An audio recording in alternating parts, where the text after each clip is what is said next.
الله تعالی عنہ فرمای نبی علیہ الصلوۃ والسلام او فرمایل کله چې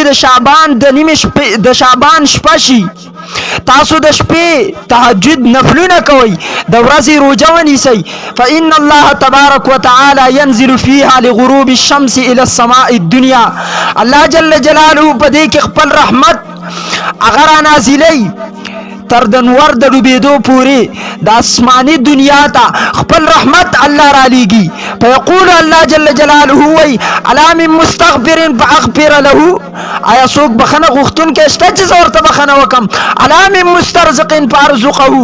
آیا څوک رزق تلاش کوونکی شته د رزق سوال کوونکی چې رزق ورته ورکم الا من مبتلا فاعافيه څوک بیمار شته چې زه ورته عافیت روغ صحت ورته ورکم الا کذا حتى يطلع الفجر تر دې چې فجر سبا راوخیږي تر دې پورې الله جل جلاله بندګانو توازن کوي د خپل رحمت د پاره راشي دغه شان ته دې تسویل شي شب برات چې بده کې د جهنم نه خلاصې ده او امام تفسیر جلالین کی علامہ جلال الدین سیوطی رحمت اللہ علیہ فرمائی انا انزلناه فی لیلۃ مبارکۃ انا كنا منذرین فیها یفرق كل امر حکیم امرا من عندنا انا كنا مرسلین و د دین مراد دغه نصف شعبان دی شعبان ته مراد دی چې کله را پنځلسمه شپه داتی مراد فقوموا لیلها وصوموا نهارها د دې پښپا باندې تاسو قیام وکئ نفلونه وکئ د دې د ورځې روزه ونیسئ حضرت عائشہ رضی اللہ تعالی عنہ فرمائی الله جل جلاله په دې شپه کې د دومره بندګانو مغفرت کې حدیث مبارک کې راځي چې نبی علیہ الصلوۃ والسلام فرمایل اتانی جبريل علیہ السلام فقال هذا ليله النصف من شعبان ولله فيها عتقاء من النار بعدد شعور غنم كلب ولا ينظر الله فيها الى مشرك ولا الى مشاحن ولا الى قاطع رحم ولا الى مسبل ولا الى عاق لوالديه ولا الى مدمن خمر عائشہ رضی اللہ فرمائی رسول اللہ علیہ السلام فرمایل ما ته جبريل علیہ السلام راته فرمایل په دې شپه کې الله د دومره بندګانو مغفرت کوي څومره چې ربانو کنه بيزيدي داغه په جسمونو چې څومره وخت دي داغه نم د زیات الله جل جلاله مغفرت کوي د مشرک سره نه کوي دویم داغه خلکو چې هغه بلا وجه شرعي وجه پکې نه او د چا سره رشتہ ماته کړي رشتہ ختمي دریم نمبر چې خپل کمیز د پړکونه خطه ساتون کوي خپل کمیز خطه ساتي راکاږي او سلورم د شراب او عادتي ته پکې بخنه نه کیږي پنځم چې کم سړی نه مور او پلار ناراضي دی ته پکې بخنه نه کیږي دا نبی عليه الصلاه والسلام وي شب برات د جهنم نه خلاصش پده د جهنم نه خلاصش پده او لیلۃ السکم ورته د دې وجنا چې رجستر ورکول والا فرشتي پدې کی هغه فرشتي سي عائشہ رضی اللہ تعالی عنها د دې میاشتې په باره کې فرمایي وما رايته في شهر اكثر منه صياما في شعبان نبی علیہ السلام په شعبان کې ډېر روزي نیوي په دې کې بل لسم امرات لیش په بل روایت کې کان يصوم شعبان كله بخاری شریف کې ټول شعبان به روزي نیوي مولا علی قاری رحمت اللہ علیہ په مرقات کی په جلد نمبر 3 صفحہ نمبر 486 کی په صفحہ 486 کی په مرقات کی فرمائی دا ابو هريره روایت چې کوم دی رسول الله علیه السلام فرمایل تورز الاعمال يوم الاثنين والخميس فاحب ان يورز عملي وانا صائم په ترمذی شریف کې دی د دې مبارک علامه ابن حجر فرمای ولا ينافي هذا رفعها في شعبان فقال انه شهر ترفع فيها الاعمال واجب ان يرفع عملي وانا صائم واحب ان يرفع عملي وانا صائم لجواز رفع الاعمال الاسبوع ونبي عليه الصلاه والسلام فرمایل زخه خوم چې زما عملم پدې شعبان کی اوچت کړش دا کله اوچتیږي د دې په باره کې فرمای والذي يلوح لي الان ان ليله النصف هي التي تورز فيها اعمال السنه الماضيه كما انها تكتب فيها جميع ما يقع في السنه الاتيه ولذا قال قوموا ليلها وصوموا نهارها ومقتضى هذا ان يكون اول السنه العباديه اول النصف الاخير من شعبان د دې شپې مبارکي په لسمه مبارکي پدې کې ملائکه لاړ شي او چې په کم زګین کې د انسانانو هغه تختې پراتی رجسترونه چې د دیو ماضی په کې لیکل شوی د دې کال عبادت په کې لیکل شوی لکه څنګه چې په هغه کې لیکل کیږي تمام در روان کال کارونه چې دې کال کې به دومره خلک وفات کیږي دې کې به پلان کې دا عمل کوي دا اشیاء په کې لیکل کیږي نبی علیه السلام فرمایل دی وجنه د دې د شپې تاسو قیام وکړئ د ورځې روزه نیسئ او دا د دې خبرې مقتضا ده چې دا اول د کال دی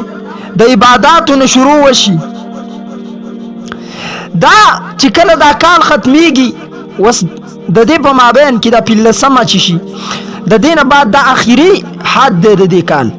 او بیا د رمضان نه اصل کې نوې کال شروع کیږي دیو جنا په دې کې عملونه لیکل کیږي او د نوې کال دا شروع کیږي چې د انسان بسا عمل کوي نو په دې کې تاسو د شپې نوافل وکړئ چې تاسو اولنی کارونه نوافل ولیکل شي او در روان کال د پاره تاسو اولنی کار رمضان روزه ولیکل شي دیو جنا نبی علیہ السلام فرمایل د رب شعبان مبارک هو شهر ترفع فيه الاعمال الى رب العالمین واحب ان يرفع عملي وانا صائم پدې کې اعمال اوچتیږي الله جل جلاله ته زه خوښوم چې زما عمل اوچت شي زه په حالت د روزې کې ځکه دا خو په دې ورځ کې اوچتي په دې شپه کې عبادت وکړي او د دې ورځ ستا روزه او ستا عمل الله ته اوچت شي نو په دې ورځ روزه نیول بدعت نه دی دا چې کم خلک کوئی بدعت دی ولې بدعت دی فضایلو کې د سره وجنه تر بدعت پتوا لګي علامه ابن حجر رحمت الله علیه فرمای دغه حدیث مصداق ولنه تورز الاعمال يوم الاثنين والخميس فوهب ايورز عملي وانا صائم ابن حجر سے فرمای ولا ينابي هذا رفعها في شعبان دا هغه روایت خلاف نه لري چې کوم په شعبان کې اعمال اوچتيږي الله جل جلاله ته وای نبی علیہ الصلوۃ والسلام فرمایل دي احب ان يرفع عملي وانا صائم لجواز رفع المال الاسبوع یو خدافتی اعمال دي نبی علیہ السلام فرمای زماره خوخه د چیزو په حالت دروجه کې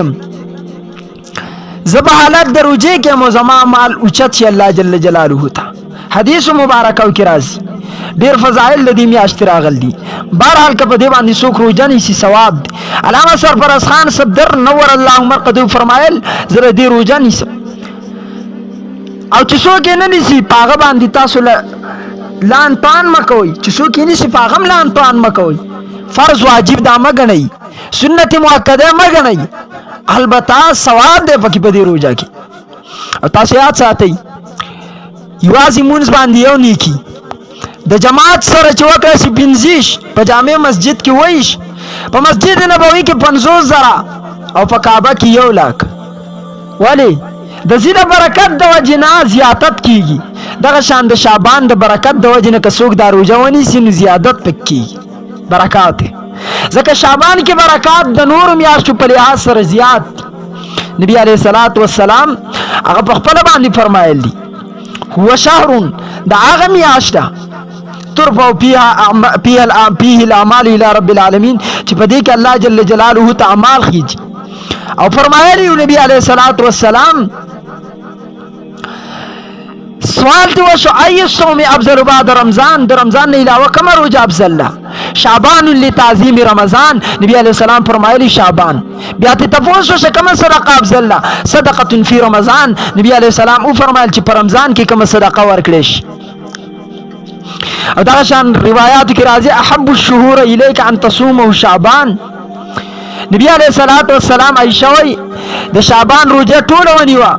عائشہ وی ما ورته ویل یا رسول الله احب الشهور الیک ان تصومه شعبان تا ته خو دی په میاشت کې د شعبان د روزې نیول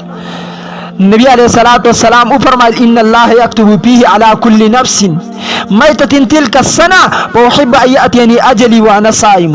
الله جل جلاله پدې کې د هر چا اعمال لیکي پدې د کال اعمال پدې کې لیکل شي د دې مکمل یو له میاشتو در روان وخت اعمالم پدې کې لیکل شي